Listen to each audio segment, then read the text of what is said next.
रतलाम जिले में किसानों ने उचित मुआवजा, आवास और सरकारी नौकरी की मांग करते हुए रावटी तहसील कार्यालय का घेराव किया। बता दें कि भारत सरकार द्वारा डैम निर्माण कार्य हो रहे हैं। यह डैम के निर्माण से क्षेत्र के तकरीबन 9 से 10 गांव के दर्जनों किसानों को जमीन आवाज डूब क्षेत्र में जाने से किसान परेशान है।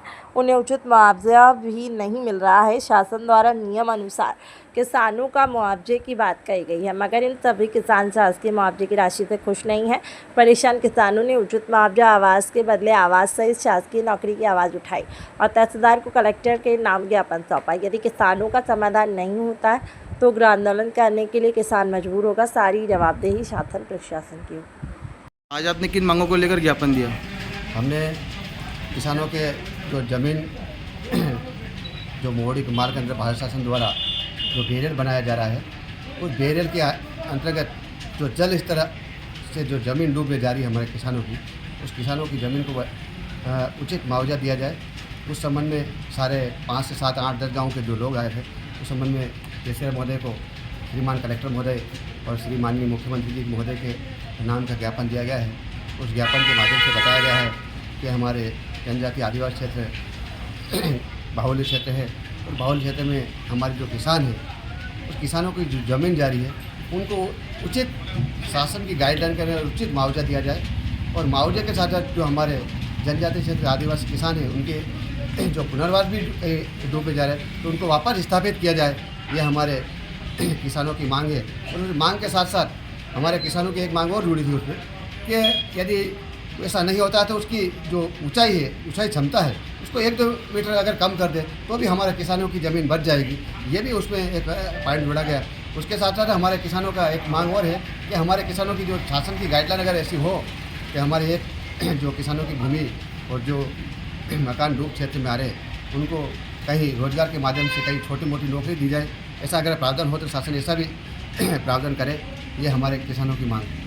आज शासन आपने क्या मांग रखी तहसीलदार के सामने ज्ञापन में? आज शासन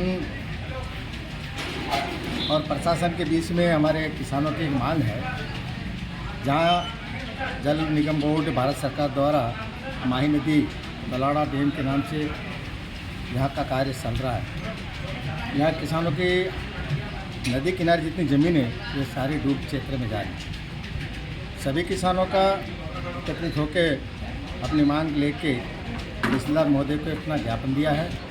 ज्ञापन में ये बताया गया है कि हमारे जहाँ ज़मीन डूब रही है उसकी सिंचाई की ज़मीन है, उसके ऊपर हमारा परिवार का जो उसी से जुड़ा हुआ है और उसी से हमारा किसान कृषि कार्य चलता है और वो हमारी डूब क्षेत्र में चली गई तो उसको मुआवजा के रूप में हमको डबल मुआवजा दिया जाए। दूसरा हमारा था कि वहाँ पर अगर ज़मीन डूब रही है, उन किसानों के मकान भी डूब रहे हैं तो मकानों को पुनर्व्यवस्था की जाए शासन द्वारा। तीसरा है कि हमारी ज़मीन डूबने के बाद हमारे बेरोजगार लोग हो जाएंगे, उनके कहीं उस डैम में कहीं शासन को नौकरी दी जाए और पूरी ज़मीन हमको डूब रही है तो उनको अन्यथा कहीं ज़मीन हमारी व्यवस्था की जाए। यही हमारी मांग थी और हमारी सरकार का पूरा भरोसा है। जैसे हमारे आदिवासी क्षेत्र हैं या छठी अनुसूची लागू है, 5वीं अनुसूची, इसमें कहीं कहीं उनके पुनर्वास की व्यवस्था करेंगे और ज़रूर हम भी आगे बात रखेंगे। इन किसानों के हित में हम भी आज साथ में खड़े थे और तहसीलदार महोदय ने हमको ज्ञापन माननीय मुख्यमंत्री जी, माननीय कलेक्टर महोदय से ज्ञापन का उनके द्वारा दिया गया है और वो इसकी जल्दी सुनवाई होगा, ऐसा हमें भरोसा है। यहाँ के ग्रामीणों द्वारा एक ज्ञापन दिया गया है जिसमें मोहड़ी के माल में तालाब जो निर्माण हो रहा है उसके मुआवजे को लेकर ज्ञापन दिया गया है। मैडम उनकी क्या मांग रही? इनका कहना है कि हमें मुआवजा राशि और उचित उसमें दिया जाए, तो जो नियम अनुसार दिया जाना होगा वो उनको दिया जाएगा मुआवजा। नाम क्या आपका? वंदना की